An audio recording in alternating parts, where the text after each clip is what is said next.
únicamente se refiere al voto activo, que es el derecho a elegir, ¿no? No el derecho a ser electo, aunque estableció que el INE pues quedaba en plena facultad para determinar la vía por la cual se iba a ejercer este voto. Le propone que sea el voto por correspondencia, pero el INE pues iba a tener total libertad para poder decidir.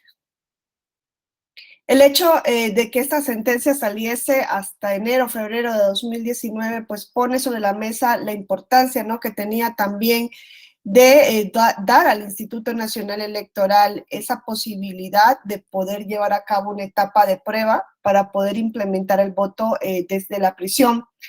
Si lo hubiesen hecho, si la sentencia se hubiese resuelto, pues en ese corto mes que tenían los magistrados o magistradas para hacerlo, porque la demanda llega en junio y la elección era en julio, para la cual estas dos personas solicitaban el derecho al voto era en el 1 de julio, pues el INE no iba a tener la posibilidad precisamente de llevar a cabo este programa de prueba o esta prueba piloto, y esta fue una de las razones por las cuales también Sala Superior pues justifica que la sentencia haya salido luego de la elección federal.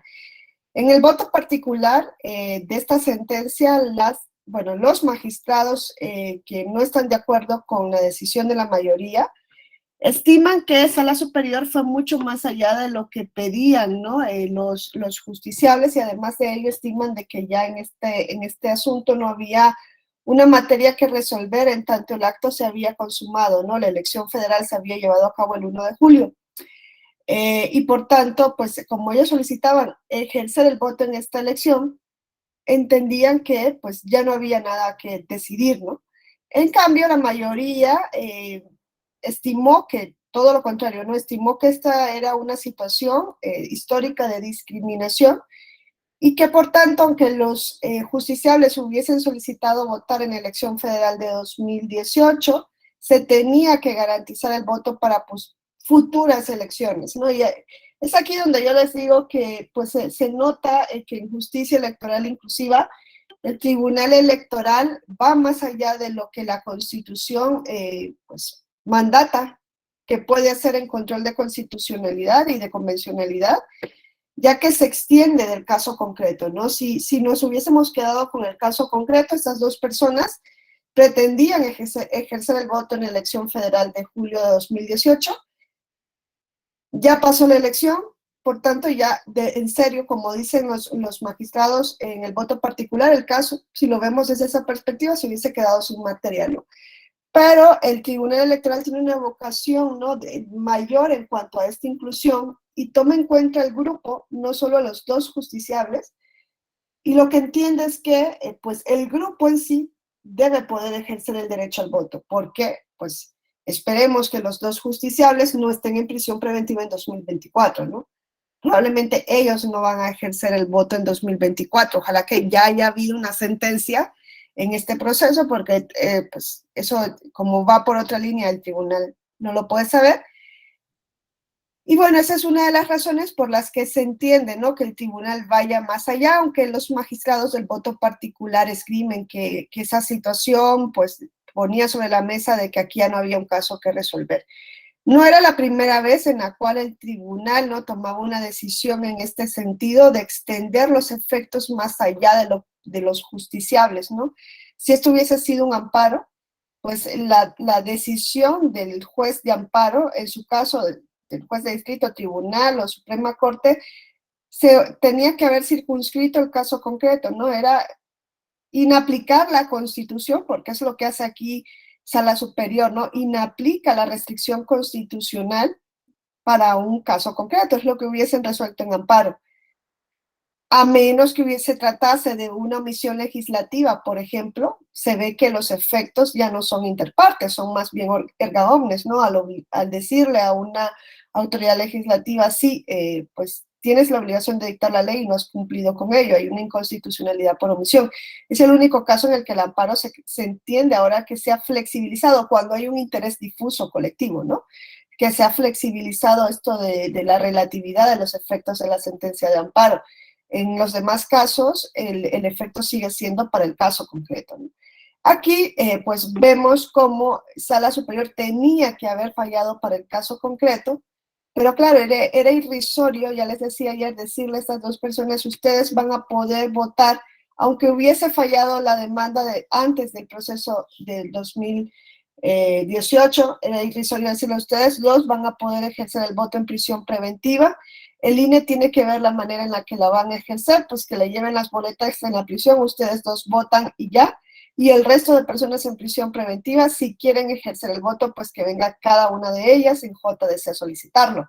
Se ve ahí, ¿no?, la incoherencia en la que caen nuestros sistemas al, en casos como este, poner el efecto interpartes, ¿no? La Constitución establece que el efecto debe ser interpartes, no obstante el Tribunal Electoral en su decisión vemos cómo, aunque no lo diga de manera expresa, lo extiende para todos los casos. Todas las personas en prisión preventiva van a poder ejercer el voto activo a partir de la elección presidencial, dijo Sala Superior. Está obligado el INE a implementar el voto en prisión preventiva en la elección federal presidencial de 2024. Ya si lo extiende a otros procesos electorales, ya esa es decisión del INE, la obligación que tiene que cumplir desde la perspectiva de Sala Superior es en las elecciones presidenciales. Además de esto, en esta sentencia se da vista al legislador federal y estatal para pues para informarle al legislador, es lo que hace Sala Superior, le informa que ya se reconoció el derecho al voto activo en prisión preventiva. Esto debería ser, el reconocimiento debería de haberse dado por el legislador, o es más, por el poder de reforma de la Constitución. Pues sí, son los primeros llamados a haber hecho esta inclusión, pero ante la inactividad del legislador, lo que no deberían hacer los órganos judiciales es que, siendo palpable, ¿no?, en una situación de vulnerabilidad de un grupo, pues se quede la situación así y duerma el sueño de los justos hasta que al legislador le entre a conocer a esa situación, no entre a regular esa situación. Y eso es, yo creo, también la mentalidad que ha venido teniendo estas integraciones del Tribunal Electoral, de decir, ante la inactividad del que debería regular esta situación, y siendo que nos viene un caso en concreto, pues estamos obligados como Tribunal Constitucional, porque es que no es un tribunal ordinario, es un tribunal constitucional, a suplir, ¿no?, la actuación del legislador. ¿Eso es activismo judicial? Pues de alguna manera podrían decir, sí, es activismo porque el tribunal pues se convierte en un cuasi legislador y suplanta la actividad del legislador, pero quizá lo que suplanta es la inactividad del legislador, ¿no?, y la inactividad del poder de reforma de la Constitución. Y mientras el activismo del tribunal, esa es mi opinión particular, ¿no?, de un tribunal constitucional sea pro inclusión, pues bienvenido sea el activismo, ¿no? Ahora, hay que fijar líneas rojas y eso lo tiene que ser la propia autocontención de la jurisdicción. Se tiene que fijar unas líneas, porque claro, ya ha pasado a esta línea y decir, donde la Constitución establece una restricción, yo digo que no existe, es una línea bastante delicada, ¿no? Yo estoy diciendo que la Constitución dice esto, aunque la Constitución diga lo contrario. Eso lo han venido haciendo los tribunales constitucionales, no solo el Tribunal Electoral en México, ¿no? La Suprema Corte lo ha hecho en el caso del matrimonio, ¿no?, entre personas del mismo sexo. En muchos países, aunque la Constitución dijese que el matrimonio es entre hombre y mujer, en la sentencia que en su momento dicta el Tribunal Constitucional, dice es que una lectura así es contraria al principio de no discriminación por razón de preferencias sexuales, por ejemplo, o por identidad de género, no sé. Entonces, claro, no, es más por preferencias sexuales. Ahí el tribunal da una lectura distinta de la letra de la Constitución y probablemente del espíritu con el cual ese artículo fue introducido en la Constitución. Es prácticamente lo que sucede en este caso, ¿no? El Tribunal Electoral como Tribunal Constitucional hace desaparecer una restricción constitucional. Y le dice al legislador, te informo no solamente que reconocimos el derecho al voto activo en prisión preventiva, es que lo que le están informando es que la restricción del artículo 38, fracción segunda, deja de ser aplicable en México, ¿no? A veces no medimos la trascendencia de una decisión como esta, ¿no? Ahora, el INE ya, pues el voto pasivo todavía no ha habido un pronunciamiento expreso. Hubo un caso en el proceso de 2021 del magistrado Vargas, en el cual era un diputado local que pues había sido electo ya para el cargo, y una vez que es electo le abren un proceso. Claro, sucede lo mismo. Ahí también en la Constitución pues se establece esa lectura de que se suspende la ciudadanía una vez que se te abre un proceso. Eso es lo que dice el 38.2, ¿no? Se suspende la ciudadanía. La lectura es: se suspende para votar, pero también se suspende para ser votado, ¿no? Dentro de esa tesitura. Pero aquí esta persona había sido votada y lo que faltaba es que acudiera a juramentar el cargo. Lo que dijo Sala Superior en ese momento es que la persona tenía el derecho de acceso al cargo, o sea, tenía el voto pasivo, aunque estuviera sujeta a un proceso, estaba en prisión preventiva y por tanto no iba a poder ir a juramentar el cargo, pues que lo hiciera la persona suplente, que creo que era una mujer, la suplente, y que una vez que pues esta persona pudiese adquirir la libertad, iba a tener vía libre para acceder al cargo. Es lo que dijo en esa decisión Sala Superior. No obstante, también les tengo que decir que en los precedentes que yo les decía, esta no es la primera vez en la que en México el Tribunal Electoral, incluso les decía, la Suprema Corte ya anteriormente se habían pronunciado sobre el voto en prisión preventiva, solo que en ese momento, entre 2007 y 2010, porque la decisión en acción de inconstitucionalidad de la Suprema Corte es del 2008, si no me equivoco, 6/2008, es la acción de inconstitucionalidad, ya habían dicho que las personas en prisión preventiva tienen el derecho al voto, y cuando se habla del derecho al voto, es el derecho al voto en sus dos dimensiones: activa, votar; pasiva, ser votado, ¿no? Ya lo había reconocido, tienen el derecho, pero si están en prisión preventiva, decía, las personas sujetas a proceso tienen derecho al voto, pero si están en prisión preventiva, hay una imposibilidad física y material para que lo ejerzan. No lo pueden ejercer. Otra cosa es si están siguiendo el proceso en libertad condicional. Se entiende desde esta lectura, que incluso da lugar a una jurisprudencia, que una persona que está sujeta a un proceso podía, en su momento, presentar una candidatura. ¿Por qué? Porque tiene el derecho al voto, si esta persona no estaba en prisión preventiva. No, esa es la lectura que se daba. Está sujeta a proceso, tiene el derecho a votar y ser votada, entra en prisión preventiva, tiene el derecho, pero no lo puede ejercer porque hay una imposibilidad física de ejercer el voto activo y el voto pasivo en prisión. Es lo que se decía. Es más, el caso el 98/2010, se refería precisamente a una persona que había anunciado que iba a presentarse como candidato a gobernador de Aguascalientes, que es más, creo que es el gobernador saliente, Martín Orozco, si no me equivoco, y cuando anuncia que va a presentar la candidatura, pues le abren un proceso. Conforme al 38, fracción segunda, la persona ya no podría, pues, proseguir con ese registro, ¿no? Porque se le suspende la ciudadanía. Pero aquí el Tribunal Electoral se pregunta, a ver, se abrió un proceso en contra de este hombre, Martín Orozco. ¿Está en prisión preventiva? Y la respuesta fue no. ¿Está en libertad condicional? Sí. Entonces puede seguir con el ejercicio de su voto pasivo, ¿no? Presentarse como candidato.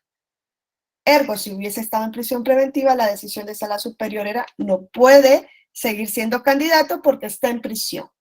No, esa es la mentalidad que se tenía, esa era la respuesta en ese momento para el voto activo y para el voto pasivo. La sentencia del año 2018, el paso que da, es decir, tienen el derecho, y si están en prisión preventiva también lo tienen que ejercer, porque el INE tiene que llevar el voto a la prisión. Eso es lo que dijo en 2018.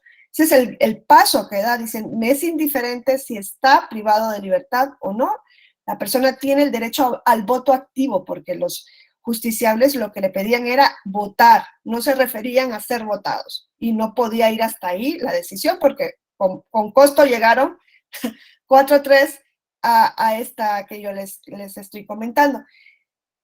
Está esta otra decisión del magistrado Vargas, ¿no? Que sale también en el 2021, en donde dice, si ya ha sido votado, ya ejerció, o sea, ya hizo uso del voto pasivo y le abren un proceso, ¿tiene derecho de acceso al cargo? Dijo, sí, pero si está en prisión preventiva no puede ir a juramentarlo porque es que además no va a poder ejercer el cargo. Cuando salga de prisión preventiva, si es que sale, si es que no le condenan, si es que le dan libertad condicional, yo no sé, cuando salga, puede juramentar y acceder al cargo. Recuerden que el acceso al cargo probablemente le daría inmunidad también, ¿no? Entonces, eso es lo que dejó abierto el Tribunal Electoral. ¿Es racional que una persona en prisión preventiva pueda presentar candidatura? Es racional, bajo el mismo fundamento de que están bajo el amparo de la presunción de inocencia. Si es que la persona es inocente, si es que está en prisión preventiva como una medida provisional para garantizar su participación en el proceso, que debería ser la medida última a tomar, ¿no? Debería ser la última ratio. Claro, lo que pasa es que en nuestros sistemas parece que es la única medida que hay para garantizar que una persona pueda o que una persona atienda realmente el proceso, ¿no? Y no evada la justicia. Y hemos convertido a la excepción en la regla general. O sea, una persona en prisión preventiva es inocente, claro que puede presentar candidatura. Luego me preguntarán, ¿y cómo va a ser una candidatura si está en prisión? Pues hay medios telemáticos hoy día. En España hubo un conato, ¿no?, de separación de Cataluña con el reino español. Si se acordarán ustedes, ¿no?, que en 2016-17 estaba eso muy candente y hubo un movimiento fuerte que llegan incluso a declarar la separación de Cataluña y se armó ahí un escándalo, ¿no? Pues las personas que propiciaron, que eran políticos principalmente, este pretendido proceso de secesión, en su momento fueron procesados, bueno, luego fueron sentenciados, ¿no? Ahora ya fueron amnistiados, pero en su momento estaban siendo procesados en España por sedición, el delito de sedición, ¿no? Traición a la patria, sedición y todo esto. Esas personas, siendo procesadas y estando en prisión preventiva en España, mientras se les dictaba una sentencia, presentaron su candidatura para ser diputados y fueron electos. Pero claro, antes de esto tuvieron que hacer una campaña electoral y lo hicieron desde prisión. ¿Cómo? Pues a través de medios telemáticos, hacían grabaciones, pues ya vimos con la pandemia que se puede trabajar con, estamos ahorita, ¿no? Google Meet, Zoom, pues hicieron ese tipo de propaganda, ¿no? Les daban un tiempo desde la prisión para que pudieran hacer ese tipo de propaganda y obtuvieron el escaño. Lo que pasa es que luego en España, pues se comenzó a discutir si realmente podían acceder al cargo. Dijeron, ¿pueden presentar candidaturas? Sí, pero una vez que han sido sentenciados, pueden acceder al cargo o incluso en prisión preventiva podrían acceder al cargo, porque yo les digo, acceder al cargo, en este caso significa inmunidad, ¿no? Si son diputados, van a ser inmunes. Por tanto, el proceso ya no va a poder continuar si no ha habido sentencia, que era lo que pasaba en España. El Tribunal Supremo de España, el máximo órgano de justicia, dijo no, porque la Constitución dice que para acceder al cargo tienen que juramentarlo. Y esas personas están en prisión preventiva y mientras no juramenten el cargo, pues no han accedido al mismo. El caso llega hasta el Tribunal de Justicia de la Unión Europea en consulta y el Tribunal de Justicia dijo no, el acceso al cargo se consolida desde que se le vota. Si aquí lo importante es que la ciudadanía ya les eligió, lo demás es accesorio. Ellos ya accedieron al cargo y por tanto ya tienen inmunidad y ya no puede haber una sentencia en su contra. Esa era o a favor o en su contra, ya no puede haber sentencia porque son inmunes. Esa fue como un poco la lectura del Tribunal de Justicia, pero España no cumple con esa decisión. Al final ya les digo que estas personas fueron amnistiadas, pero no pudieron acceder al cargo. Ahora, si llega un caso ante el Tribunal Electoral, pues es que yo creo que por congruencia no podrían decidir una cuestión distinta a que pueden ser candidatos, ¿no? No ha habido un pronunciamiento en relación a qué pasaría con una persona condenada, ¿no? Una persona sentenciada es lo que establece el 38, fracción primera de la Constitución. Se suspende la ciudadanía por sentencia condenatoria, ¿no? Una persona sentenciada tendría el derecho a votar. Quizá el derecho a ser votado, pues ahí ya hay una puerta que se cierra porque dices, es que, hombre, en la práctica, ¿cómo va a poder ejercer el cargo para el que ha sido votado? Pues sería imposible, si está en prisión, no lo va a poder ejercer. Ahí sí hay una imposibilidad material, ¿no? Pero el derecho a votar podría tener una persona o debería tener una persona en prisión ya condenada, que no está amparada bajo la presunción de inocencia. Ayer me decían, en esta sentencia el tribunal realizó una ponderación. Yo entiendo que no ponderó, porque para ponderar hay que poner dos derechos o dos principios, o una regla y un principio, ¿no? En una balanza, y aquí no está poniendo la presunción de inocencia de las personas en prisión preventiva versus ¿qué otro derecho podemos esgrimir o qué otro principio? El de seguridad jurídica, es que no veo yo que se pueda ponderar en prisión preventiva, ¿no? O sí, se podría ponderar, pero no lo hizo aquí Sala Superior. Les dije que fue una interpretación sistemática de la Constitución. Hace una lectura de la restricción conforme a un principio, ¿no? Justicia principialista es lo que han venido a llamar en el Tribunal Electoral. Ahora, si llegara el caso, por ejemplo, que no ha llegado, pero puede llegar un litigio estratégico de una persona que diga, mira, yo ya estoy condenado, cometí el delito de asesinato, me condenaron y pues considero que debo tener el derecho al voto. Le lleva este caso al Tribunal Electoral en JDC. ¿Podría haber una posibilidad de que el tribunal resuelva de que esta persona tiene el derecho a votar? Pues yo entiendo que sí, bajo la misma lógica de esta sentencia del voto en prisión preventiva. ¿Hay una restricción expresa en la Constitución? La hay, el 38, fracción primera. ¿Es posible hacer una lectura de esta restricción pro persona conforme a un principio constitucional? Claro, claro, aquí no vas a hacer la lectura de esa restricción del voto en prisión por condena con la presunción de inocencia, porque si hay condena ya no hay presunción de inocencia. Condena firme, ¿no? Porque yo entiendo que la presunción de inocencia se debería, pues, o sea, desaparece cuando ya hay una condena firme, ¿no? Si no, en materia penal, ¿para qué existen los recursos? Si hay una condena firme, ya no podríamos ir por presunción de inocencia. Ah, pero hay otro principio, ¿se les ocurre a ustedes que en esa lectura sistemática de la Constitución, miren, el voto en prisión lo que dijo es, hay una restricción constitucional expresa, que ya la vieron, el 38, fracción segunda, pero yo voy a leer esa restricción conforme al artículo 20, apartado B, donde habla de la presunción de inocencia. Yo leo y digo, no procede esa restricción porque estas personas están amparadas por presunción de inocencia. Si viene una persona condenada y le dice al tribunal, oye, yo también tengo el derecho al voto, aunque la Constitución establezca una restricción, y es en la fracción primera, no en la segunda, con las personas condenadas, ¿creen ustedes que hay un principio en la Constitución que podría servir a Sala Superior para hacer una lectura sistemática y decir, ok, hay una restricción, pero conforme a este principio, voy a decir que estas personas tienen el derecho a votar? ¿Encontrarían un principio en su Constitución?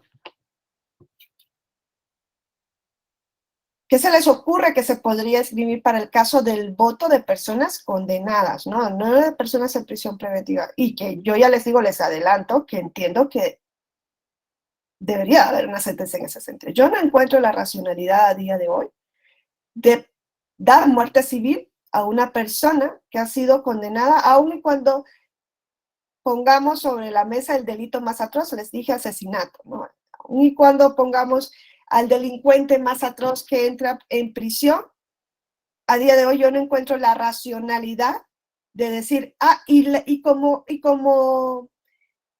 sanción también unida a la penal, a la condena, te quitamos la ciudadanía, te suspendemos la ciudadanía. Hombre, en una lectura del derecho penal del enemigo, ¿no? Y se me escapa ahorita la finalidad que tenía la prisión en ese sentido, en ese momento, ¿no? Cuando era el derecho penal del enemigo de decir, ok, entras a prisión y prácticamente es la muerte, pues se entiende que sí, que en ese momento, que ya lo hemos superado, o se entiende que deberíamos de haberlo superado, era lógico decir, entró en prisión, muerte civil. Esa persona rompió el contrato social y por tanto tiene que salir fuera del pacto de la comunidad política porque cometió un delito, transgredió el contrato social. Pero hoy día, ¿a ustedes no se les ocurre ningún principio que esté en la Constitución que pueda servirle al Tribunal Electoral para decir la restricción o la suspensión de la ciudadanía por condena tiene que ceder o debe leerse desde la perspectiva de este otro principio? ¿Cuál es la finalidad de la prisión en México?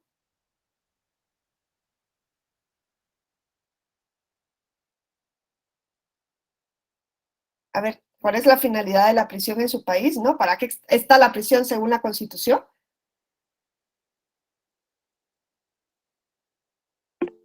Sí, Francisco. La reinserción social. La reinserción social, ¿no? Y está en la Constitución, en el artículo 18, dice, la finalidad de la prisión es la reinserción social. ¿Y qué significa la reinserción social? Significa que cuando esta persona esté en prisión, no le cortemos el vínculo con la comunidad política a la que pertenece y va a seguir perteneciendo. Es que si decimos que la prisión tiene esa finalidad, es ilógico sostener en un sistema que el principal vehículo de unión de un individuo con la comunidad se rompa. Tiene la reinserción social y además de la situación deplorable desde todas las perspectivas, ¿no? En materia de derechos que existen en nuestras prisiones, no tienen el derecho al voto, ¿no? Es irracional ese argumento. Ese argumento no se puede sostener a día de hoy, ¿no? Una decisión en ese sentido no es sostenible desde la perspectiva de la finalidad de reinserción de la prisión. No es que es ese carácter vengativo de, entras a prisión y desaparece. Se entiende que ya no la tenemos así, o seamos honestos y digamos, eso que dice la Constitución es falso, porque sabemos que luego no se lleva a la práctica, ¿no? La gente sale probablemente peor de lo que entró a la prisión. Entonces, desde esa lectura yo entiendo que el tribunal va a tener el argumento, igual, ¿no? Que lo tuvo en este caso, y además va a tener otro argumento, y es el derecho comparado. México no sería el primer país en el mundo que va a permitir el voto en prisión, ni mucho menos. Y en la región hay países que permiten el voto en prisión y son democracias sumamente consolidadas. Costa Rica, la panacea de la democracia de la región junto con Uruguay, ¿no? Costa Rica permite el voto en prisión desde 1998 y en prisión por condena, salvo que en la sentencia expresamente se diga que por el delito cometido la persona queda suspendida en sus derechos de ciudadanía. Y ahí tendríamos que ir a la conexión entre la naturaleza del delito y la sanción. Si alguien comete el delito de asesinato, ¿por qué la sanción tiene que ser electoral? En cambio, si alguien comete un delito en un proceso electoral, se entiende que puede haber un vínculo y que la sanción también sea electoral, ¿no? Eso es, a mi juicio, ¿no? La racionalidad que se podría llevar en una decisión como esta. ¿No? En Costa Rica se dice, mire, si alguien cometió un delito en un proceso electoral, ¿no? Malversó dinero, no sé, cometió un fraude en el proceso electoral, llevó a cabo un fraude que es un delito, que está catalogado como delito, se entiende que la sanción puede ser la suspensión de la ciudadanía mientras esté en prisión. Eso es lo que dice Costa Rica. Pero si en la sentencia no viene especificada esta cuestión, la persona condenada tiene el derecho a votar. Dice, en Uruguay, hay una persona de Uruguay, mira qué bien, Tenemos norma constitucional que prevé que se suspende la ciudadanía. Sí, sí, pero yo les dije lo de Costa Rica, que es la panacea de la democracia junto con Uruguay. Son los dos países que tienen como en Latinobarómetro mayor medición de la democracia. No dije que en Uruguay se permite el voto en prisión, dije que en Costa Rica. Lo que pasa es que dije que es la panacea de la democracia junto con Uruguay. No estoy diciendo que en Uruguay se permite el voto en prisión. Costa Rica sí permite el voto en prisión, lo hace desde el 98. Es más, fíjense, en Costa Rica se lleva la urna a la prisión. Se lleva el voto, se lleva la mesa directiva de casilla a la prisión. Y se reguló todo un procedimiento para que se pudiese ejercer el voto desde ahí. Y lo primero que se dijo, hay que distritar las prisiones. Hay que hacerlas distrito y luego hay que levantar un censo para que las personas que están en la prisión digan si van a ejercer el voto o no, pidan el ejercicio del voto, ¿no? Y cuando ya se haga esto, sepamos cuántas personas son y que van a votar desde ahí, implementar el proceso. Es más, los partidos políticos pueden hacer propaganda política electoral en prisión, conforme al reglamento que se establezca. Otra cosa es el nivel de abstención que existe en prisión, ¿no? Creo que es la materia pendiente que existe en estos países. España, por ejemplo, yo les decía, en España, si pueden ser candidatos en prisión preventiva, pues desde luego pueden votar en prisión preventiva. Eso no es ningún problema. O sea, ni siquiera está en discusión eso en España. Es más, en España, desde la reforma del Código Penal, no sé si fue del 95, también se puede votar por parte de las personas condenadas. Pueden elegir, no pueden ser candidatas, pero sí pueden elegir, ¿no? Y se hace por el voto por correspondencia. El gran problema en España es que las personas en prisión tienen un alto nivel de abstención, prácticamente no participan en los procesos.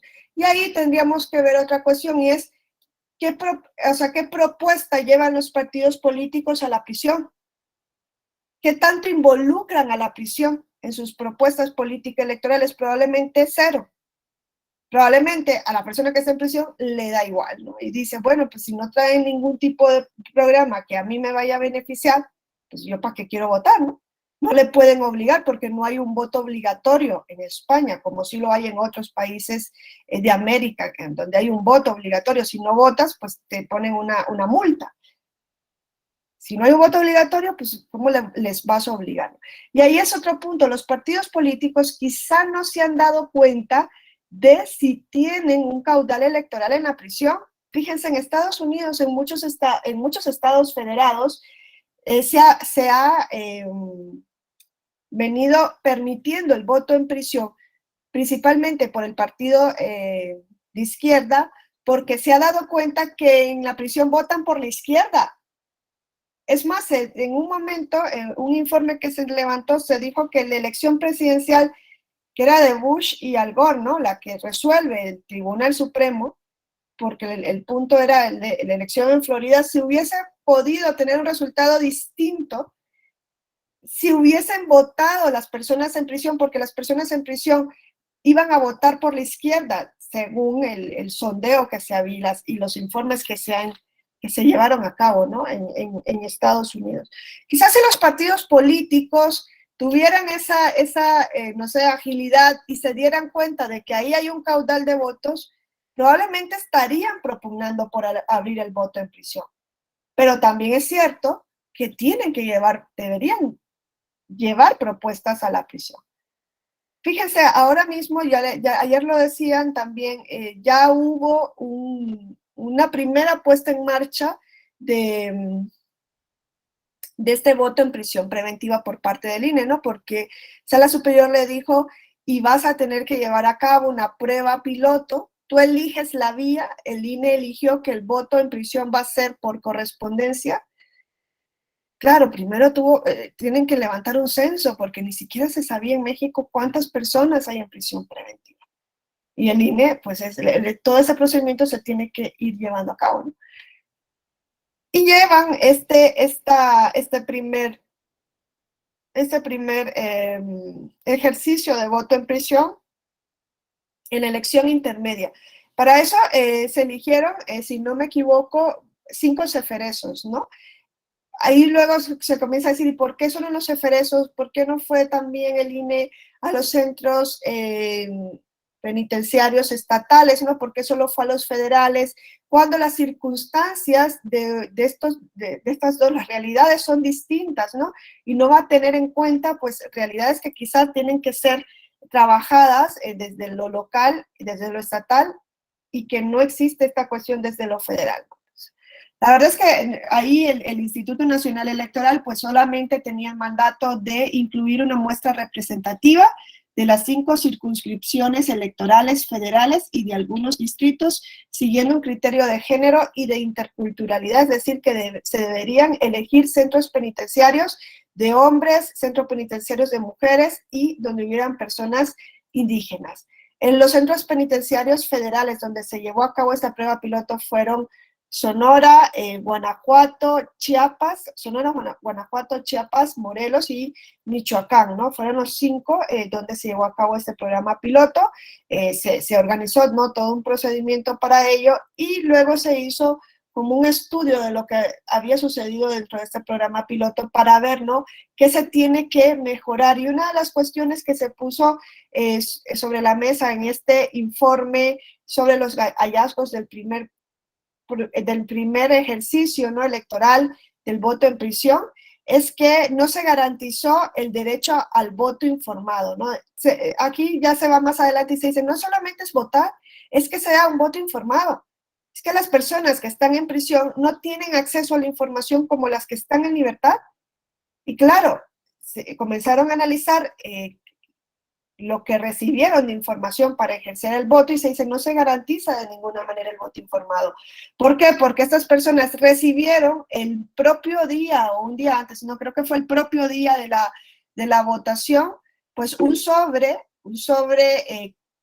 que contenía, ¿no?, además de la boleta electoral, un documento donde venían los partidos políticos que participaban en ese proceso electoral, pero pues no traían, ni siquiera decía cuáles son los candidatos, qué es lo que proponen para la prisión. No hay una propuesta directa para las personas que están en prisión preventiva.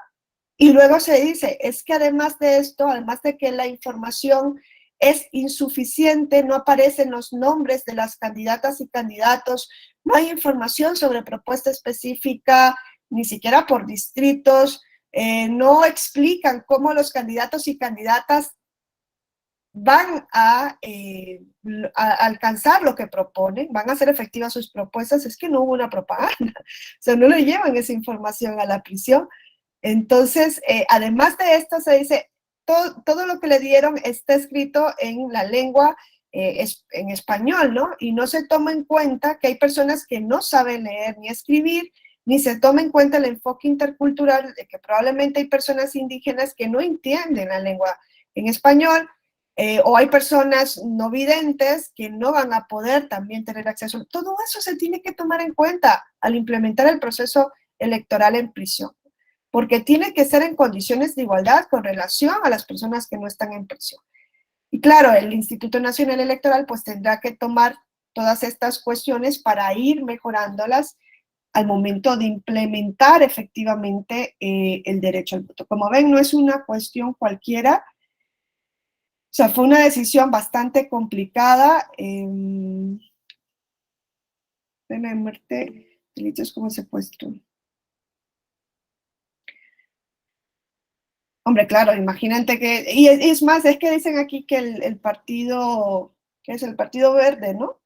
Eh, proponía en algún momento pena de muerte en delitos como el secuestro y que en la actualidad esa propuesta, pues difícilmente la podrían llevar a la cárcel. Hombre, es que probablemente no, pero es que ahorita también se dieron cuenta que los partidos políticos, por ejemplo, que participaban en este proceso y que no llevaban una propuesta directa a las personas que estaban en prisión preventiva, algunos de esos partidos, pues también han sido los partidos políticos que han propiciado que se mantengan, ¿no?, estas restricciones con relación al voto desde la prisión, ¿no? También hay que ver esa coherencia. Es que yo creo que los partidos políticos aquí ni siquiera se han dado cuenta de que hoy día les vuelvo a repetir, no tienen o pueden tener un caudal desde la prisión. Fíjense, no es fácil implementar el voto en prisión. En alguna sesión me preguntaban, bueno, ¿y qué va a suceder, por ejemplo, cuando es una elección municipal? Porque ahorita se dijo presidencial, pero se puede llevar a otros ámbitos, a otras elecciones. ¿Qué pasa si es una elección municipal? ¿Dónde vas a distritar a estas personas? Si es un centro penitenciario, ¿cómo se llama ese? Santa María de, se me olvida ahorita el nombre, ¿no? Si es ese centro penitenciario y que está en un determinado municipio, van a poder desde la prisión decidir quién va a ser el futuro presidente municipal, por ejemplo. Preguntaban, hombre, claro, hay que el INE tiene que ver todas estas cuestiones, o los van a distritar dentro de su último domicilio, porque esa puede ser otra salida, ¿no? Decir, bueno, sí van a poder votar, pero vamos a ver el último domicilio y el voto se va a contar para ese último domicilio que tenía. Es que no es una cuestión fácil en regular el voto en prisión, por eso la sentencia no podía haber salido antes del proceso federal de 2021, si se quería que fuera una sentencia inclusiva realmente, ¿no? Si se quería solamente pues permitir que estas dos personas votaran y no pasara nada más, podía haber salido en un mes, pero con todo lo que conlleva detrás el voto en prisión era difícil, ¿no? Y miren que el tribunal no entra a analizar todo este supuesto casuístico, ¿no? Del caso por caso y la problemática en la aplicación, porque eso ya le corresponde al INE. El tribunal le dice al INE, ya verás tú cómo haces, cómo implementas este proceso. Creo que alguien levantó la mano. Es Joel.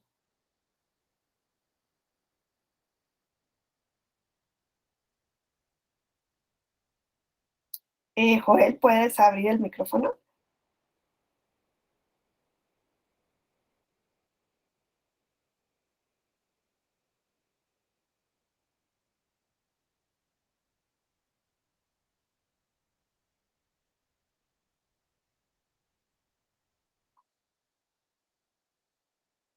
No sé si tienes abierto el micrófono, es que no te escucho, ¿eh? No te escuchamos.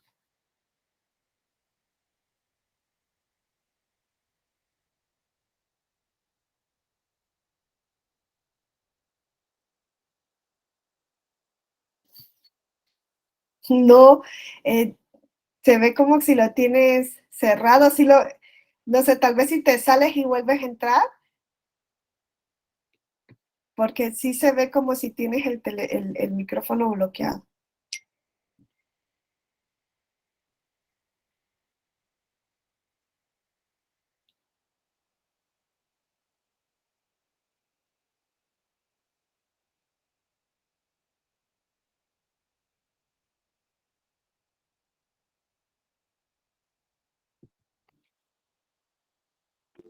No, este, no, no te escuchamos. El voto para elecciones locales vislumbra una complicación bastante estratosférica donde debe ser así. Los soples tendrían que salir de sus propios estados incluso para realmente cumplirse. Sí, va a ser bien complicado, pero también, ya les digo yo, no es, o sea, ya si se extiende a más, quizá ahorita lo lógico sería abrir el voto en la elección presidencial, ver cómo funciona en la presidencial y poder irlo llevando a otros niveles, ¿no? Claro, van a empezar por lo más, pero luego irlo llevando a irlo aterrizando, ¿no? Allá al nivel más cercano, más local. No sé, yo no soy experta en este sentido de decir qué puede suceder. Es que, claro, México es un estado federal, es que es una complicación bastante grande, ¿no?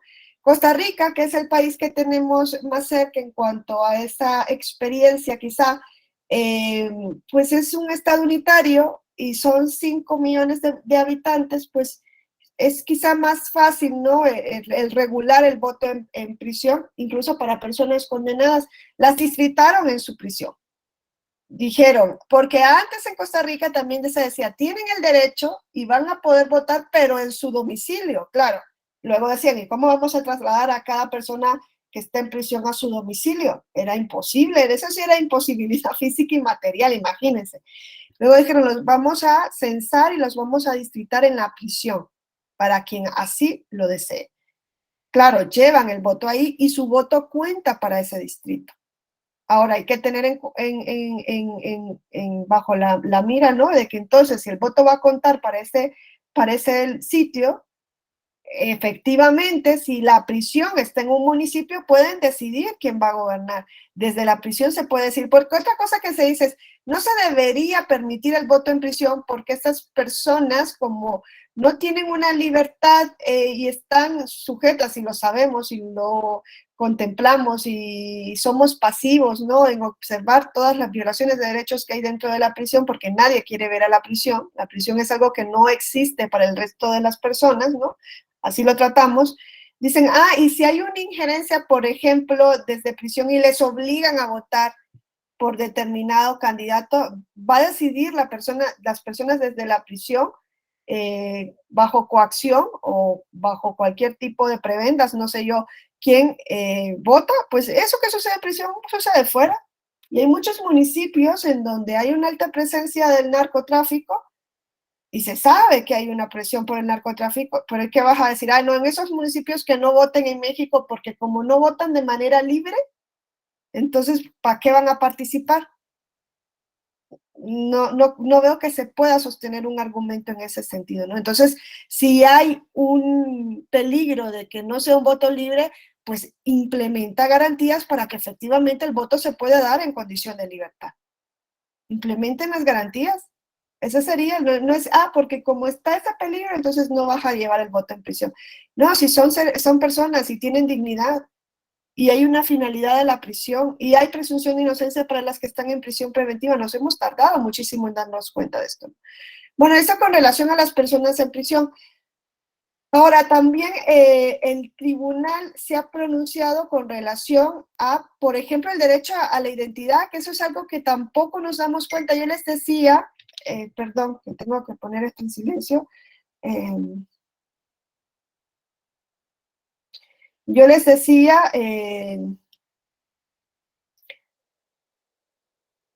que cuando estos dos indígenas tzotziles llevan el asunto a sala superior, esgrimen un argumento que sala superior pues no le entra ese argumento y le dicen, desde que entramos en prisión preventiva, se nos despojó de nuestra credencial para votar con fotografía, ¿no? Ese es el argumento.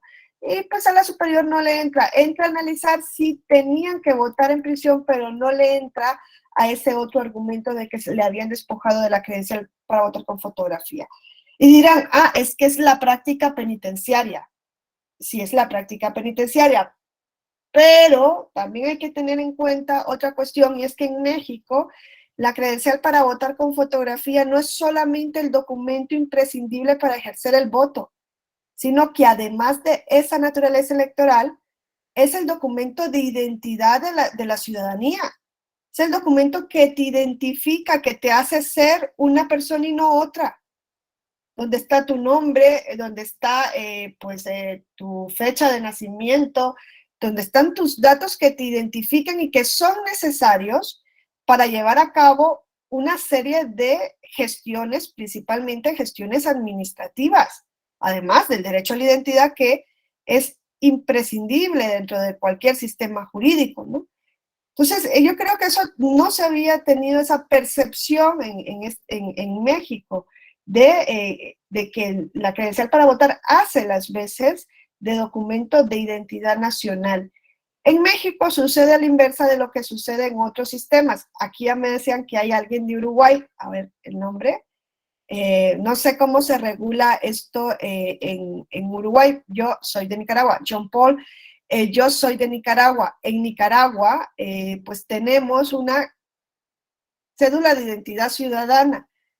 Y esa cédula de identidad ciudadana, pues me identifica, el nombre lo indica, es su finalidad principal, pero además cuando yo quería ejercer el derecho al voto, si yo quería ejercer el derecho al voto, me permitía identificarme para el voto. Pero su naturaleza principal era ser la cédula de identidad ciudadana, identificarme como individuo, y accesoriamente era el documento electoral.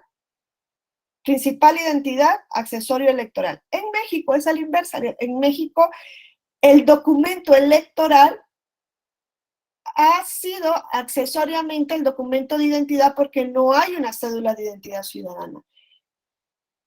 A pesar de que hay un mandato en la Constitución de que existe un registro nacional de la ciudadanía. Ustedes saben que hay un artículo en la Constitución donde está ese registro, que creo que en la década de los 90, en la reforma de los 90, es que se introduce eso en la Constitución mexicana. Debería haber un registro nacional de la ciudadanía, además del registro de electores, ¿no? Además del registro federal de electores, debería haber otro registro que es el Registro Nacional de Ciudadanía. Es más, ustedes tienen la obligación en el artículo 36 de estar inscritas en este registro, pero como el registro no existe, pues ergo no hay obligación que pueda ser materializada, ¿no? Ahora, como iban a haber dos registros, cada registro iba a emitir su propio documento, su propio instrumento registral. El Registro Federal de Electores, la credencial para votar, y el Registro Nacional de Ciudadanía, la cédula de identidad ciudadana. No es lo que se introdujo en México en ese momento.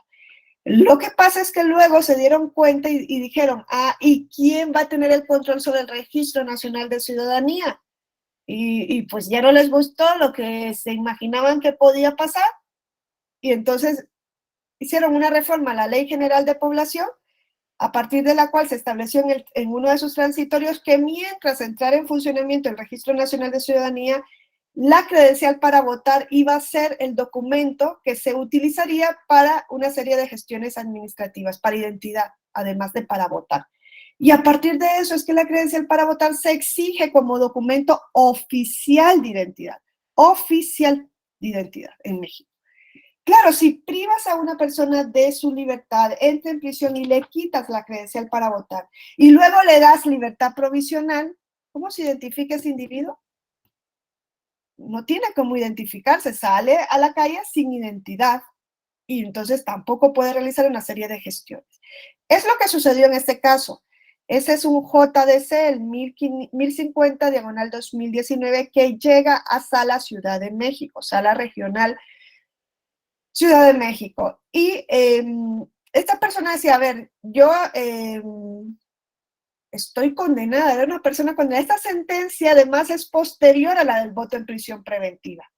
Esta persona decía, miren, yo he sido sentenciado a tantos años de prisión, pero estoy en libertad condicional. Yo estoy fuera y quiero realizar una serie de trámites y no puedo porque me quitaron mi credencial para votar y ya no me la dieron. Y va a un módulo de atención ciudadana y me dice, a ver, necesito mi credencial para votar para identificarme. Y en el módulo de atención ciudadana dicen, no, usted tiene un registro de que hay una sentencia condenatoria penal que usted está cumpliendo en libertad condicional y por tanto, conforme al artículo 38 de la Constitución, fracción primera, usted tiene suspendida su ciudadanía. Usted no puede votar ni ser votado porque hay una sentencia condenatoria en su contra, no está en prisión preventiva, o sea, no está sujeto a proceso, condenatoria. Y entonces no le podemos dar la credencial para votar porque entonces, pues, si usted no puede votar. Ese es el argumento. Entonces, claro, este hombre dice, ¿y qué hago? Entonces le dicen, pues váyase en JDC ante el Tribunal Electoral a ver qué le dicen. Y como era, pues, de estos supuestos de JDC que entran dentro de la competencia de salas regionales, porque es la expedición de la credencial para votar, sala regional entra a conocer y dice, a ver, es cierto, este individuo está condenado, está cumpliendo la condena en libertad condicional. Es cierto que no le podemos dar la credencial para votar a efectos políticos, porque no puede votar ni ser votado. Es una persona condenada, todavía no hay una decisión del tribunal en ese sentido, no hay un reconocimiento, ¿no? Pero a efectos de identidad, claro que tiene el derecho a tener la credencial para votar con fotografía, sino cómo se va a identificar oficialmente este individuo. Y en esa sentencia, Sala Ciudad de México, argumentando con relación a la protección del derecho a la identidad, que no es un derecho político electoral, por eso yo les decía ayer, la justicia inclusiva va más allá de los derechos político electorales, abarca derechos conexos. El derecho a la identidad es necesario para ejercer un derecho político electoral. Si a mí no me identifica, pues no puedo ejercer el derecho político tampoco. Pero es un derecho que sirve para ejercer otros, o sea, no solo los políticos. No es un derecho político electoral en sí mismo, ¿no? Y se pronuncia, sale a Ciudad de México y dice, a esta persona, INE, Registro Federal de Electores, le da su credencial a efectos de identidad y no me le vas a habilitar en la lista nominal de electores para que no pueda ejercer el derecho al voto, porque todavía no está rehabilitada políticamente, electoralmente, pero sí tiene que identificarse.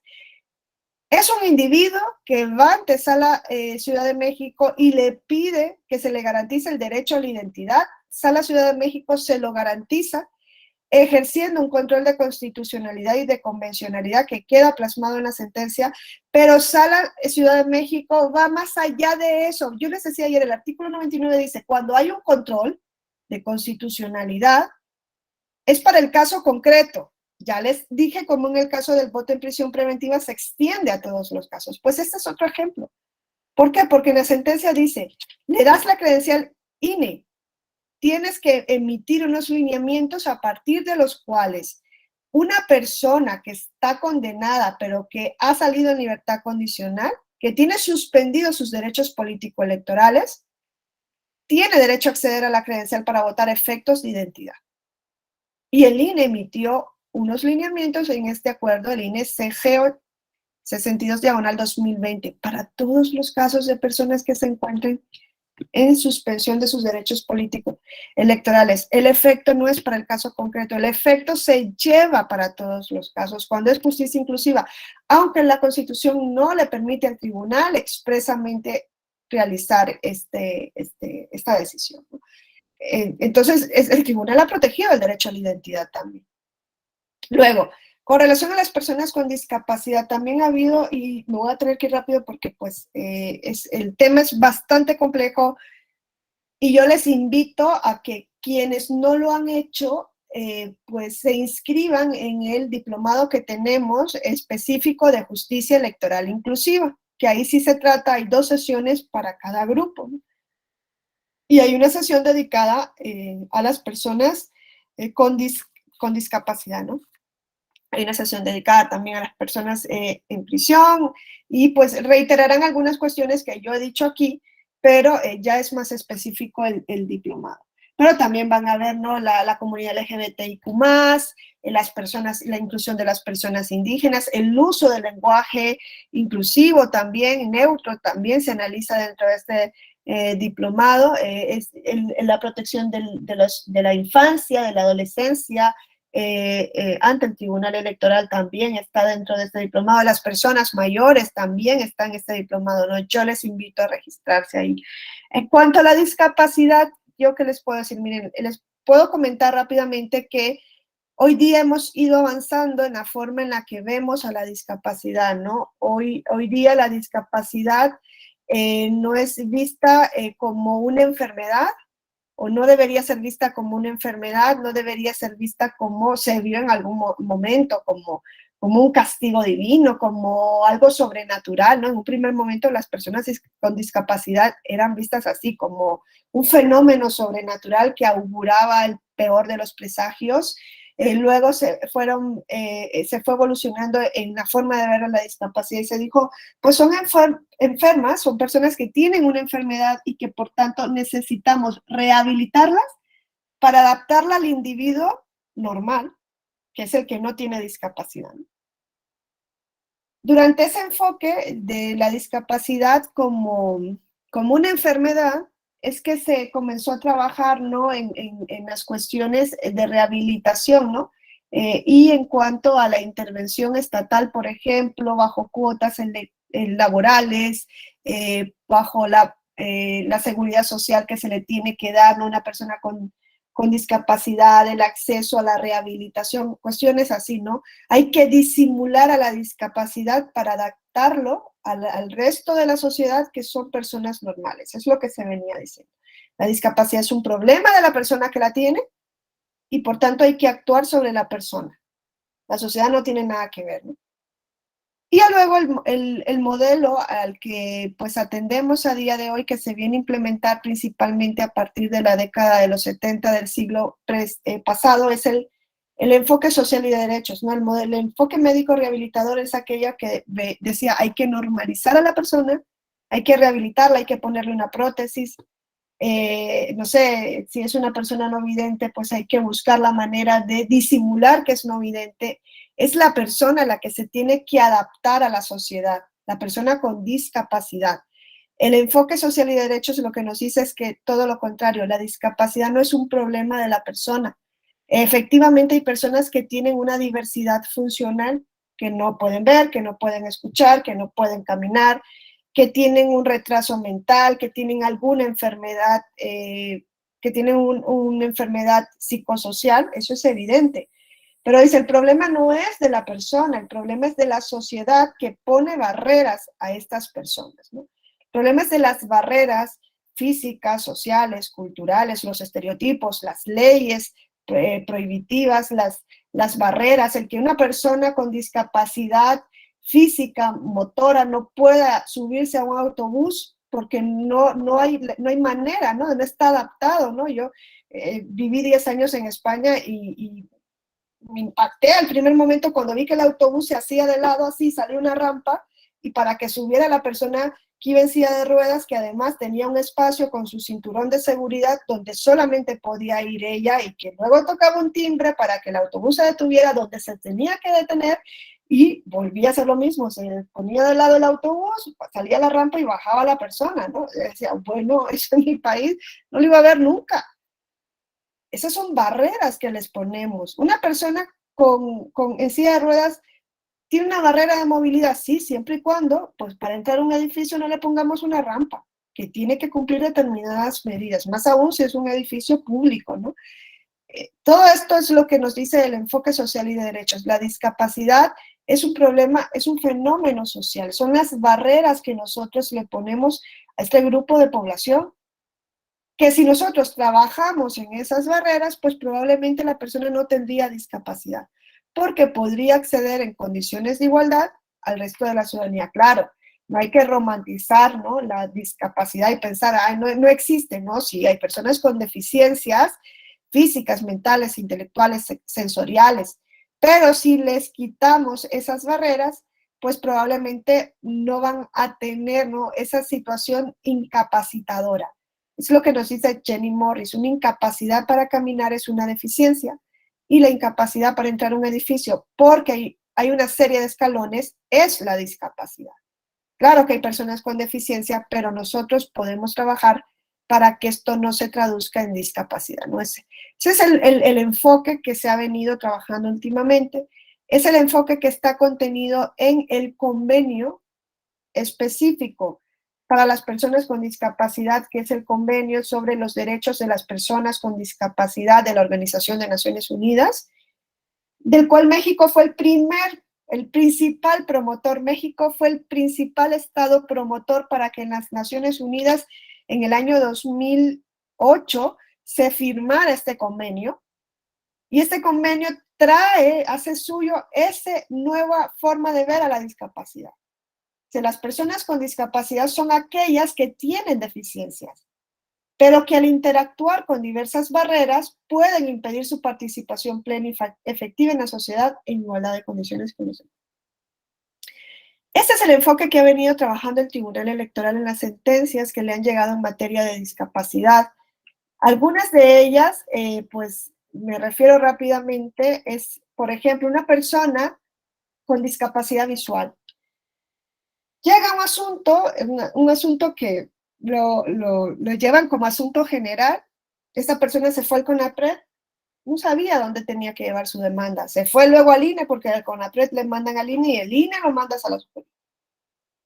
Y esa persona lo que decía es, miren, yo tengo tantos años afiliado a tal partido político, soy persona no vidente, les he solicitado que me incluyan dentro de su candidatura, dentro de la lista de RP para el Senado, y no lo hicieron. Era para el proceso electoral 2018. Y lo que le lleva a Sala Superior es eso, pues no me incluyeron dentro de la lista. Y dice Sala Superior, ¿pero qué estás impugnando? una decisión, hay algún acto, una resolución del partido y no había nada, simplemente no le habían incluido. Entonces dijo Sala Superior, a ver, yo no puedo entrar a resolver esto porque es una cuestión interna del partido político. Yo lo que puedo hacer para que sea más rápido la decisión de este asunto es mandarlo a la autoridad del partido político nacional, a la dirigencia nacional, devolver el asunto. Yo no le voy a entrar, ahí yo consideraba, y bueno, también, ¿no? Yo, muchas personas expertas, ¿no? En esta materia, Carmen Carrión, que ha trabajado muchísimo la materia, siempre la nombro, ¿no? Ella fue magistrada de sala regional especializada, es una persona que ha trabajado muchísimo esta materia de discapacidad en lo electoral. Ella también, ella decía, bueno, es que aquí se perdió la oportunidad de pronunciarse sobre un asunto relevante, sala superior, y es si los partidos políticos tienen o no la obligación de llevar dentro de sus cuadros a personas con discapacidad o en su estructura interna abrir espacios como lo hay para mujeres o para personas indígenas, o para personas con discapacidad. Bueno, no les canso el cuento, Sala Superior dijo que no se iba a pronunciar, pero que iba a introducir un ajuste razonable para las personas con discapacidad visual. Y dijo, a ver, aquí el que viene a pedir la protección es una persona con discapacidad visual. Le vamos a decir que no vamos a resolver, pero la notificación se va a hacer de manera accesible. Además de darle el formato en lectura braille, le vamos a dar una copia de CD en formato audible de lo que se resuelve y le vamos a dar la oportunidad de que decida si el actuario le lee de viva voz la decisión. Es una notificación accesible, es una medida de ajuste que se hace para las personas con discapacidad visual. Se hizo para ese caso concreto, pero se entiende que en futuros casos que lleguen de personas con discapacidad visual, pues se va a tener que pues, dar la oportunidad al justiciable para que decida cuál de estas formas se van a utilizar para notificar. Luego llegó otro asunto a sala regional especializada en el 2016, según escuché este asunto en alguna ponencia hace poco, era del magistrado Cliserio Coello Garcés, ¿no? Que fue uno de los que inauguran, ¿no? La sala regional especializada. Él fue el ponente de uno de estos casos. Llega un partido político e impugna este spot.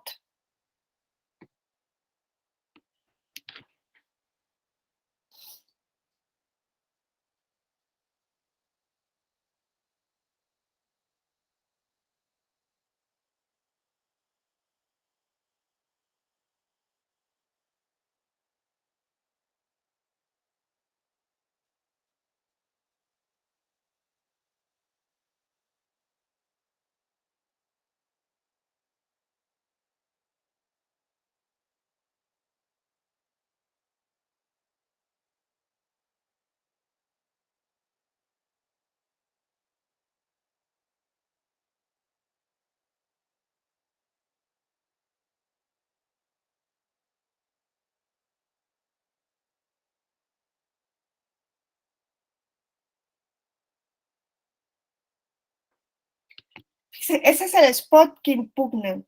¿Qué notan ustedes en este spot?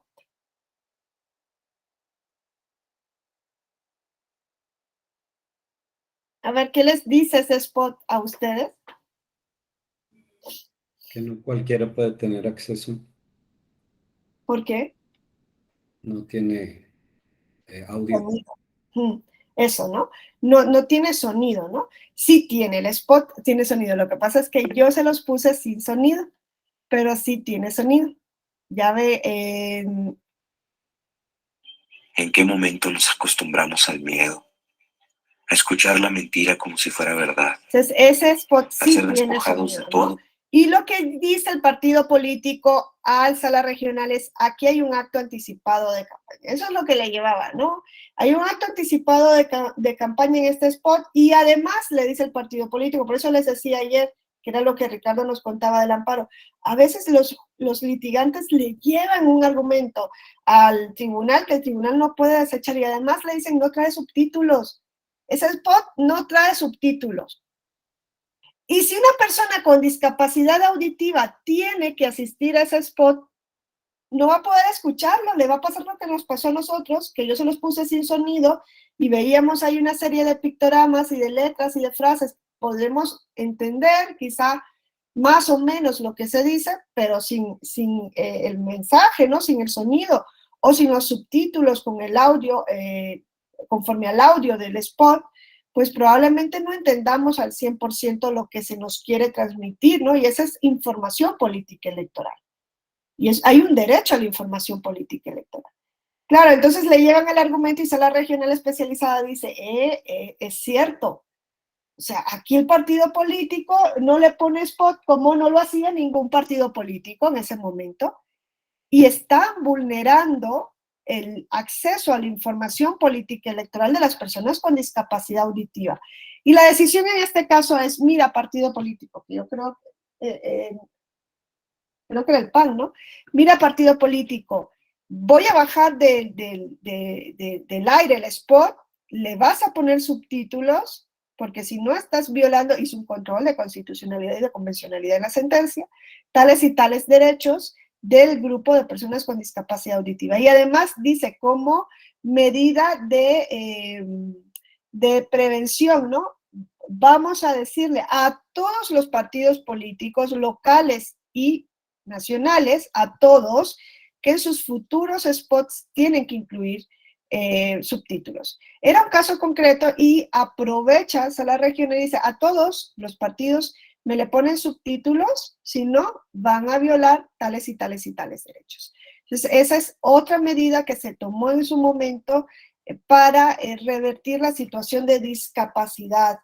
Luego llegó otro asunto, que fue un asunto local, el 1282 diagonal 2018, si no me equivoco, 2019, que es el de las acciones afirmativas, donde por primera vez Sala Superior se pronuncia en el sentido de que los congresos, en este caso era el Congreso del Estado de Hidalgo, están obligados a regular e implementar acciones afirmativas para que las personas con discapacidad puedan ejercer sus derechos políticos en igualdad de condiciones que el resto de la ciudadanía. Aquí era una persona con discapacidad que decía, a ver, en mi estado, que es Hidalgo, hasta el día de hoy no se han implementado acciones afirmativas bajo la forma de cuotas, que son una de las tantas formas de acciones afirmativas que existen, para que nosotros, mi grupo, podamos participar en los procesos electorales en igualdad de condiciones. Dice, yo llevé este asunto ante el Tribunal Local de Hidalgo Electoral y les dije, hay una omisión legislativa por parte del Congreso porque no ha regulado acciones afirmativas del Congreso local. Y el Tribunal Local le dijo, pues, ¿para qué hay una omisión? Dice la Suprema Corte que debe haber una obligación. ¿Dónde está la obligación de los congresos de regular acciones afirmativas? ¿En cuál constitución está? ¿En cuál ley está esa obligación? Se ve que el Tribunal Local revisó la Constitución Federal, Estatal y la normativa electoral y dijo, no hay ninguna obligación. Y le dicen que no procede su JDC. Se va luego al JDC federal, llega a Sala Superior y dice, el Tribunal Local encuentra que no hay una omisión por parte del Congreso del Estado, pero yo encuentro que sí. Y Sala Superior le da la razón y le dice, efectivamente, en la Constitución no vamos a encontrar una obligación en ese sentido, pero hay un tratado, el convenio sobre los derechos de la persona con discapacidad en el artículo 29, establece que deben ejercer los derechos políticos en igualdad de condiciones. No hay una obligación desde la Constitución, pero sí lo hay desde los convenios, y eso fue lo que se le olvidó revisar al Tribunal Local. Entonces, en ese sentido, lo que dijo Sala Superior es, miren, podemos reconocer el derecho al voto formal, activo y pasivo de la persona con discapacidad, pero si no potenciamos esa participación, pues se va a quedar en la nada, porque los partidos no van a llevar a las personas con discapacidad motu propio. O sea, no lo van a hacer voluntariamente, no lo han hecho en todo este tiempo. Y entonces ahí dijo, sí está obligado el Congreso local a implementar acciones afirmativas en lo local, porque era un tema, ahí sí no dijo, y todos los congresos, ya no se pasó, dijo Sala Superior ese. Y para el 2021, sí, ya dictó una sentencia, ustedes se acuerdan, la SUP-RAP, recurso de apelación SUP-RAP, 121/2020 y acumulados, donde estableció, junto en un diálogo con el INE, pues que para el proceso electoral federal de diputación, en la Cámara de Diputados se debían abrir escaños reservados para personas con discapacidad y que los partidos, por tanto, debían llevar dentro de sus listas a personas con discapacidad. Y se dejaron 8 escaños, 6 de mayoría relativa, 2 de RP, dentro de los 500 para personas con discapacidad. Lo que pasa es que no se dijo qué tipo de discapacidad. Y probablemente encontremos a personas con discapacidad visual, auditiva o motora, motriz, pero no a personas con discapacidad intelectual, que es dentro del grupo el subgrupo más discriminado. ¿Dónde hemos visto a una persona con síndrome de Down, a una persona con un retraso mental ejerciendo realmente sus derechos político-electorales en la parte pasiva? Probablemente no lo vamos a ver si no hay una obligación por parte del órgano. ¿Y hasta dónde puede llegar a obligar el órgano? Pues hasta donde le den, ¿no? ¿Hasta dónde va a poder decir, miren, dentro de la discapacidad hay que dar una especial protección a las personas con discapacidad pues intelectual, cognitiva, ¿no? Que incluye a las personas con retraso mental, cuanto a las personas que tienen una enfermedad mental, con síndrome de Down, a las personas con Asperger, a las personas que tienen una depresión mayor, a las personas bipolares, ¿no? A autistas, o sea, todo esto va dentro de la discapacidad auditiva y se entiende que si no hay una obligación o legal, que no la hay, porque es que de estas acciones afirmativas que se implementaron en 2021 se le dio vista al Congreso de la Unión a decirle, como cuando el voto en prisión, oye, mire, hicimos esto. Y el legislador no ha dicho nada, no ha dicho, esto se tiene que revertir, o yo voy a entrar a regularlo, porque, hombre, revertirlo sería regresividad, pero yo voy a entrar a regular, no ha dicho nada, ni boca callada, no ha establecido ningún tipo de pronunciamiento al respecto. Y el tribunal, pues, se anda pronunciando, pues, porque ante esta situación de evidente vulnerabilidad de derechos, lo que no puede hacer el tribunal es decir, no pasa nada, y como el legislador no ha hecho nada, pues yo tampoco lo voy a hacer. Hubo una última sentencia en relación a la discapacidad, es muy reciente, de hace unos días, que es el JDC 92/2022 y acumulados. Y aquí 3 personas con discapacidad venían ante Sala Superior y decían, hay una omisión legislativa por parte del Congreso de la Unión en materia de los derechos políticos de las personas con discapacidad porque no ha emitido normas que obliguen a los partidos políticos a postularnos ni a ocupar puestos de dirección dentro de los partidos políticos. Luego decía, en la integración de los OPLES, en la integración del INE, en la integración de los tribunales locales, no hay cuotas reservadas para personas con discapacidad. Y luego dijo, nosotros también somos víctimas de violencia política por nuestra situación de discapacidad y no se ha sancionado ese delito cometido por violar derechos político-electorales de personas con discapacidad en la Ley General de Delitos Electorales, de delitos en materia de delitos electorales. Y Sala Superior le dijo sí a todo. Le dijo sí, efectivamente hay una omisión. Y le dice al Congreso, decidí esto, hay una omisión. El Congreso tampoco lo va a decir. Probablemente vamos a tener que esperar una sentencia donde vuelvan a llegar y Sala Superior diga, ahora yo voy a decir, oye, partidos sí tienen la obligación de llevar dentro de su estructura interna a personas con discapacidad. O dentro de los OPLES, así como se ha dado en lo de paridad y ahora se están introduciendo personas no binarias, en el lugar reservados para los hombres, porque la paridad es binaria, entonces van a tener que incluir a personas con discapacidad. Miren, esto es, y yo aquí voy a cerrar, ¿no? Esto es muy, muy interesante creo que México es uno de los pocos países que ha tenido esta gran apertura en la región, quizá Canadá, no sé, el otro país que tiene esa apertura a la inclusión, pero esto genera una serie de problemáticas, ¿eh?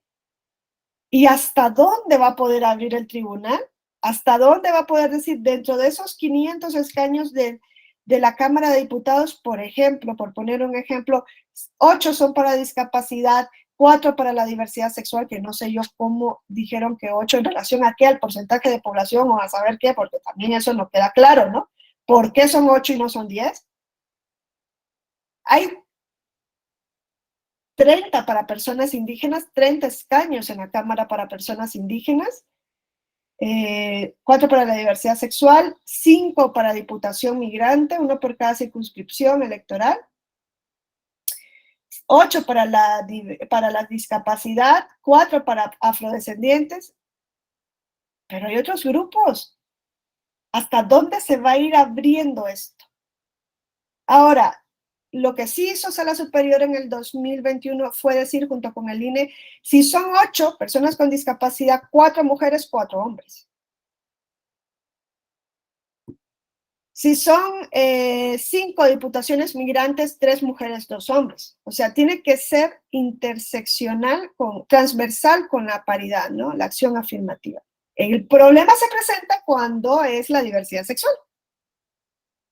Me viene una persona no binaria, ¿dónde la ubico yo dentro de la paridad? ¿Dónde? Si son 50% mujeres, 50% hombres.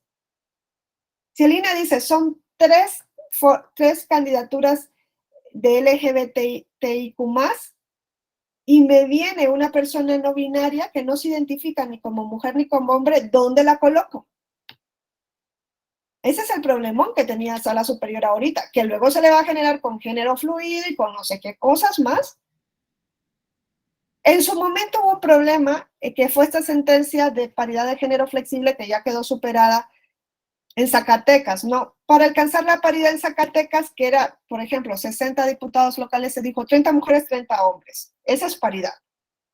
Y se movieron a las fórmulas de los partidos menos votados para que se pudiese alcanzar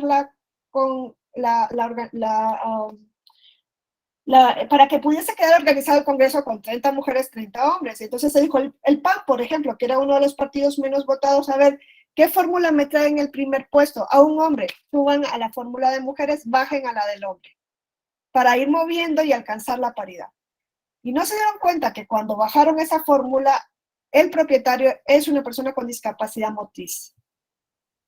Y se alcanza la paridad y todo, y viene esta persona y le dice a Sala Regional Monterrey, oye, a mí me bajaron para que quede 30 mujeres, 30 hombres, pero yo también pertenezco a un grupo en situación de exclusión.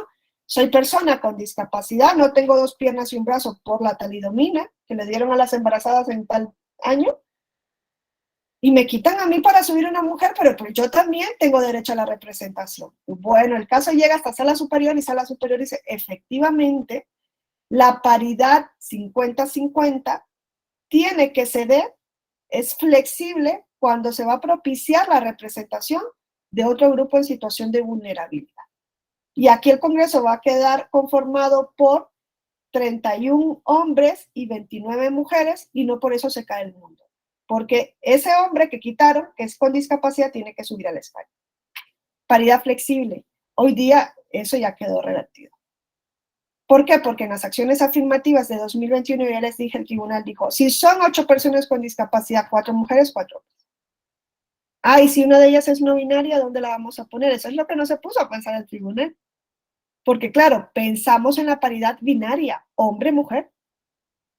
Y aquellos que no se identifican como hombre ni como mujer, ¿dónde las vamos a colocar? Y eso es lo que le ha llegado, y ahora el tribunal, la decisión que tomó es que las personas no binarias van a ir dentro del 50% de hombres.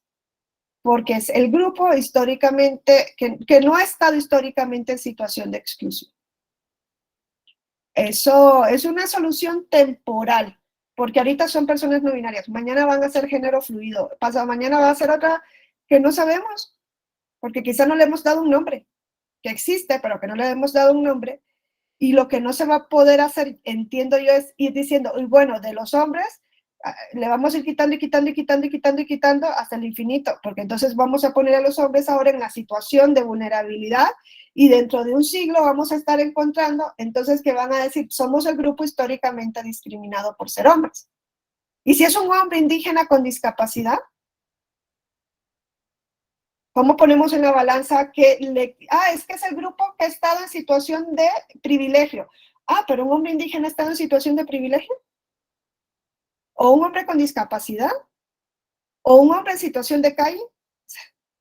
Es muy complicado. Yo creo que es sumamente apasionante lo que ha venido haciendo el tribunal, ¿no? Yo tengo desde el 2018 en México, en el Tribunal Electoral, y la verdad es que a mí me impresionó. O sea, yo escuchaba cuando estaba en España hablar del Tribunal Electoral que protegía derechos y decía, ¿qué? O sea, que hay un tribunal que me parecía así como raro, ¿no? Porque eso no se ve en otras latitudes, que sea protector. Es que no entendía yo que era un tribunal constitucional también, ¿no? Y luego cuando vemos todas estas decisiones, es que estas decisiones han cambiado el mapa político de México. Lo han cambiado completamente. O sea, ustedes ahora tienen un Congreso integrado por esa diversidad. Quizás no nos hemos dado cuenta de ello, ¿no? O la misma paridad que se introduce primero por el legislador a manera de cuotas, pero que ha sido potenciada por sentencias del tribunal, porque los partidos decían, sí, yo tengo que poner el 40% de mujeres en mi lista, en distritos perdedores, en los últimos lugares donde no van a llegar, o las pongo de propietarias y el suplente de hombre cuando llega la mujer que renuncia para que sube el hombre. Eso es lo que hacían los partidos. Fraudes. O decir, es que nosotros no tenemos a cuadro de mujeres, ¿cómo se nos va a obligar a presentar mujeres? Claro, ¿cómo iban a tener si la mujer no participaba en la política?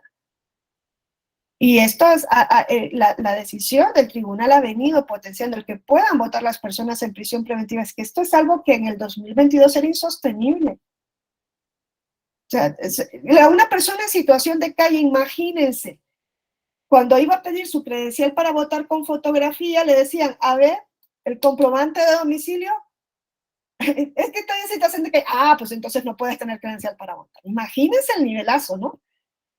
Porque nosotros vemos a las personas en situación de calle y no se nos ocurre que deben tener credencial para votar con fotografía, ¿no? No se nos ocurre que dentro de toda la condición de vulnerabilidad que tienen, no tienen un derecho a la identidad. ¿Por qué? Porque no tenían un comprobante de domicilio. El caso llega a una sala regional y la sala regional dice, a ver, INE, cuando regulaste cómo le vas a dar la credencial para votar a las personas, te olvidaste que hay personas que no tienen comprobante de domicilio porque no tienen domicilio. Regula un procedimiento específico para este grupo. Todo esto se ha venido construyendo a golpe de decisiones. Son casos, a mi juicio, súper apasionantes, extraordinarios, y vuelvo a repetirles, regístrense por favor en ese diplomado. Yo creo que no se van a arrepentir porque pues ahí sí se presentan, no uno por uno y por grupo, casos que se han venido dando. Yo creo que también se les puede encender, ¿no? Esa bombilla de ¿y qué pasará si se presenta luego esto o lo otro? Les digo que ahorita la problemática mayor es la diversidad, la identidad de género, porque pues era la pregunta, ¿y dónde vamos a colocar ahora a estos grupos que están ahí y que entran en conflicto con la paridad? Porque la persona con discapacidad, en el caso de Zacatecas, era un hombre y entraba en conflicto con la paridad en el sentido de que iban a ser 31 hombres y 29 mujeres. Ese era el conflicto. Iba a ceder la paridad ante esta. Quizá la persona no binaria también tenía que haber sido así, ¿no? ¿A cuántas son dos? ¿Cuántas personas no binarias hay en México? ¿Qué representación deben tener proporcionalmente? Son dos, pues entonces no van a ser 250 mujeres y 250 hombres, sino que pues vamos a poner que van a ser 248 hombres y 248 mujeres para que queden tantos escaños para personas que no se identifican como hombre como mujer, pero no se hizo así, se dijo, se lo quitamos de las cuotas de las hombres, no se llegó. Espero haberles dejado un poco de curiosidad en este sentido. Por razón de tiempo, pues no me puedo extender a más, pero hay muchísima materia que analizar en relación a estos grupos. Sobre la identidad de personas con discapacidad también se ha pronunciado. el Tribunal Electoral sobre la protección de la niñez, formato de lectura fácil, identidad de género, el caso de los mushes, ¿no? Ahora las acciones afirmativas, violencia política, hay muchísimo, ¿no? Personas indígenas, hay muchísima materia afrodescendientes, el migrante, ¿no? Mexicano en el extranjero. Todo esto es de justicia electoral inclusiva. Pues aquí yo me despido, no sé si alguien quiere hacer alguna participación. Gracias, Ricardo. Y pues si no, les invito nuevamente a registrarse en ese diplomado y pues les invito a seguir atendiendo las sesiones de este específico en el cual pues ya están. Muchas gracias, porque además la hora yo sé que es bastante pues, complicada, ¿no? Yo no sé ustedes si están en Ciudad de México, pero yo que soy extranjera y ha sonado la alerta sísmica a las 3 de la mañana, yo casi me voy a internar a un hospital psiquiátrico o sea, yo bajé sin zapatillas, sin chamarra, sin nada, como loca, casi me mato en las escaleras, digo, al final ni tembló, pero dije, me voy a pillar una neumonía, ya no me puedo dormir, por eso les pido disculpas, empecé más tarde porque estaba sumamente nerviosa. A mí solo de escuchar la alerta sísmica ya se me viene el mundo encima. La verdad, yo no estoy acostumbrada, ni creo acostumbrarme nunca a la alerta sísmica de aquí. Es lo único a lo que yo no me voy a acostumbrar jamás. Y pues qué bueno que no pasó a más, pero para mí eso es una pesadilla, ¿eh? No sé ustedes, por eso también digo, a las 7 de la mañana es un horario complicado, quizá por laboralmente también se les hace más accesible, por eso se han cambiado también los horarios de la escuela, y hoy les pido disculpas que empecé esos minutos tarde, porque pues yo me encontraba en estado de ataque de pánico. Bueno, nos vemos y muchas gracias. Sí, los sismos son partes, pero ya no tenemos alerta sísmica, el golpe avisa, o sea, ya tembló y ya te agarró donde te agarró. En cambio aquí, que comienza a sonar esa cosa espantosa y uno dice, pues, ¿y esto qué es? Yo al inicio decía, pues, ay no, ni me quiero acordar, la primera vez que la escuché.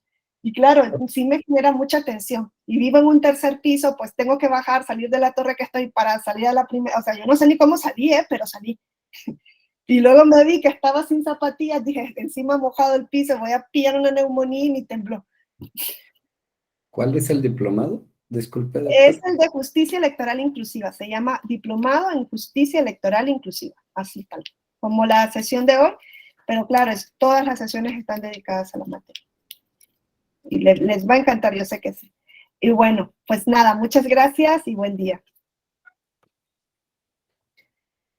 Muy buen día, muchas gracias a todos. Excelente fin de semana. Gracias. Buen día a todos. Gracias, doctora. Hasta luego. Bye, nos vemos. Bye, nos vemos. Muchas gracias, doctora. Nos vemos. Gracias, doctora. Buen día a todos. Buen día.